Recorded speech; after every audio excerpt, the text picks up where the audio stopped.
You've been called too much your whole life, too sensitive, too intense, too in your head, and at some point you stopped arguing back. You just accepted it.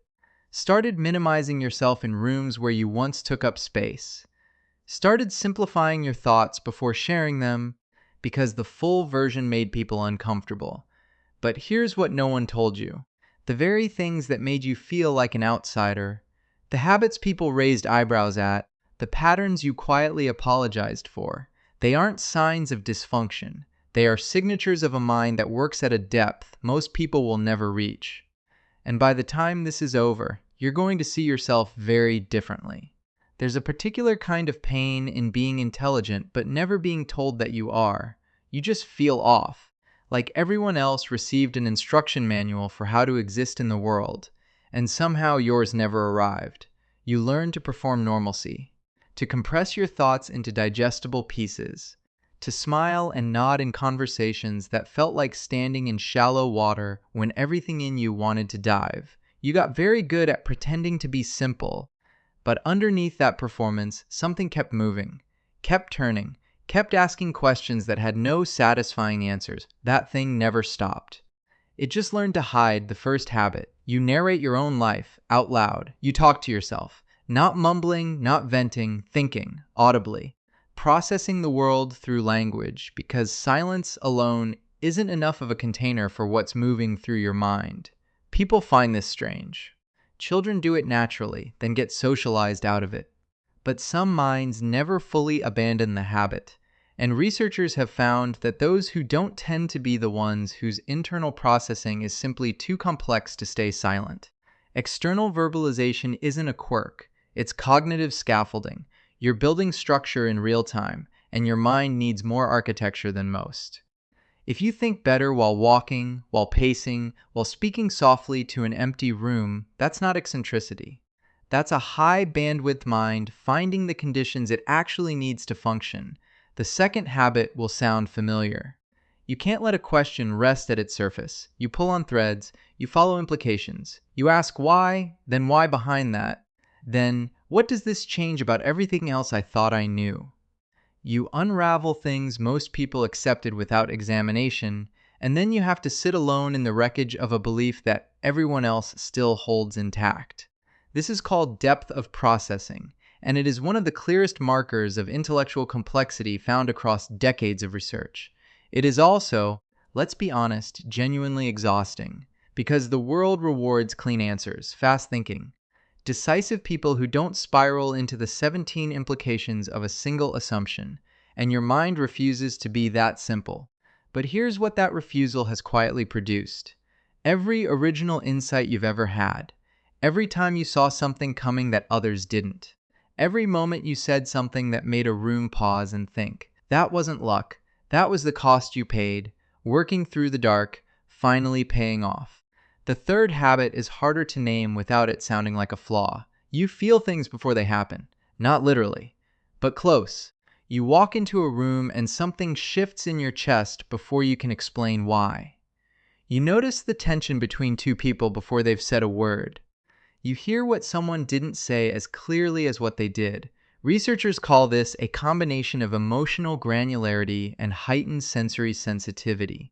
Essentially, your nervous system collects more data points than average, processes them faster, and generates an emotional response before the conscious mind has caught up. This is why you seem dramatic to people who don't have it. They see the reaction without seeing the 18 things you just registered that they completely missed. And this is also why ordinary life costs you more energy than it seems to cost others. You're not living one layer of reality. You're living several simultaneously, all the time. That's not a weakness. That's an extraordinary amount of work that no one sees. The fourth habit happens after midnight. Your brain refuses to go quiet. You lie down, the lights go off. And something in you, something that spent all day waiting for this moment, finally opens the file it's been carrying since morning. Unresolved conversations. Patterns that don't quite add up. A question from 3 years ago that just found its answer. A connection between two things that seemed completely unrelated until, in the dark, they suddenly and obviously aren't. Neuroscientists call the structure responsible for this the default mode network. In most people, it hums along quietly during rest. In minds with high associative capacity, it doesn't rest, it runs. The world calls this a sleep problem.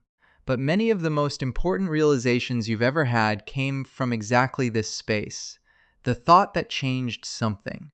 The decision that felt right only after the world went silent. Your mind uses the night as a second workspace. The question isn't how to shut it down.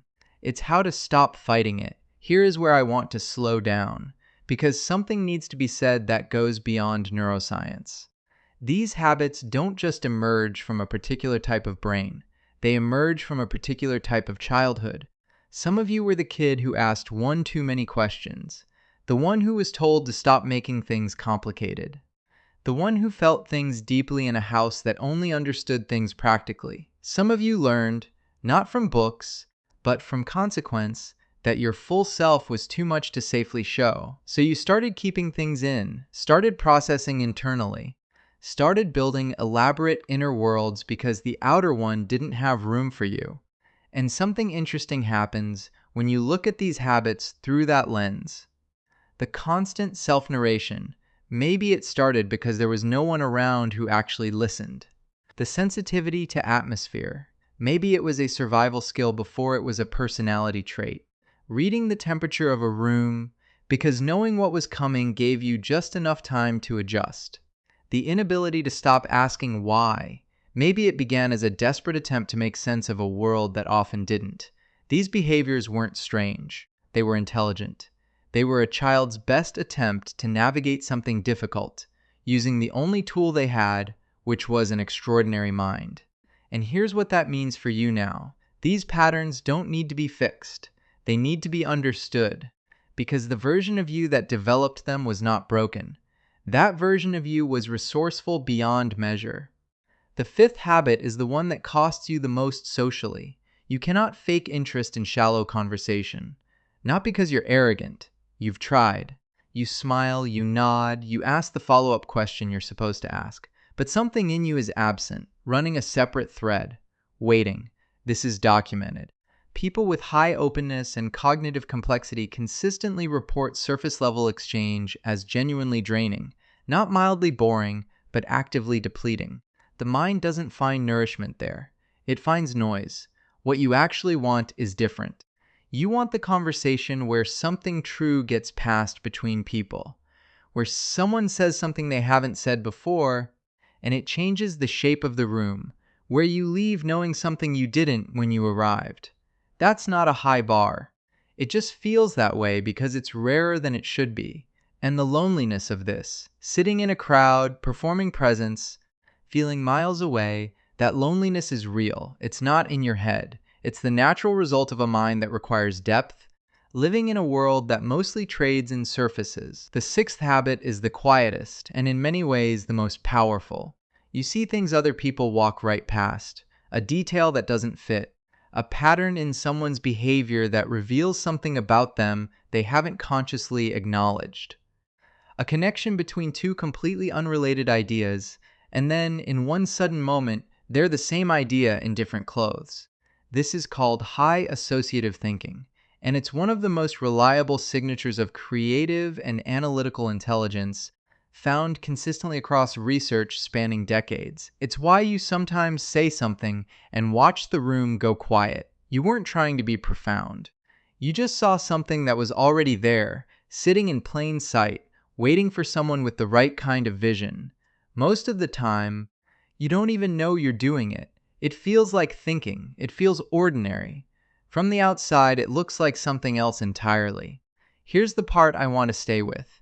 If you looked at everything discussed tonight, the self-talk, the inability to rest in shallow water, the sleeplessness, the sensitivity, the relentless questioning, the pattern recognition, and you labeled all of it using the vocabulary you were given growing up, what would that list say? Overthinking, oversensitive, antisocial, exhausting, weird, now try different words. Depth, empathy, originality, precision, pattern recognition, emotional intelligence, intellectual honesty. It's the same list, the same person, the same habits. The only thing that changed is the language used to describe them. and language matters more than most people realize. Because the story we tell about who we are becomes the container we live inside, there's a certain kind of healing that gets misunderstood. People talk about healing like it means becoming quieter, calmer, easier. Like the goal is to sand down the edges and become someone who sleeps through the night and moves through small talk without a second thought. But that's not healing, that's erasure. Healing for a mind like this looks like something smaller and more radical at the same time. It looks like noticing the 3 a.m. thought spiral, and instead of fighting it, asking, what is this trying to figure out? It looks like leaving a draining social situation without guilt, instead of spending 3 days recovering and blaming yourself for being difficult. It looks like finding, slowly, imperfectly, the people who don't need you to be smaller, the ones who follow the thread when you speak, the ones who ask you to keep going. It looks like saying, for the first time and meaning it, I'm not too much. I'm just a lot, and a lot is allowed to take up space. You've spent a long time carrying these habits like apologies, like evidence of something wrong, but they were never that. They were always something else, a mind working harder than anyone gave it credit for, in conditions that rarely made it easy, finding its own strange and brilliant way through. That mind is yours, and it has always known what it was. You just needed someone to stop calling it a problem long enough for you to see it as the gift it always was.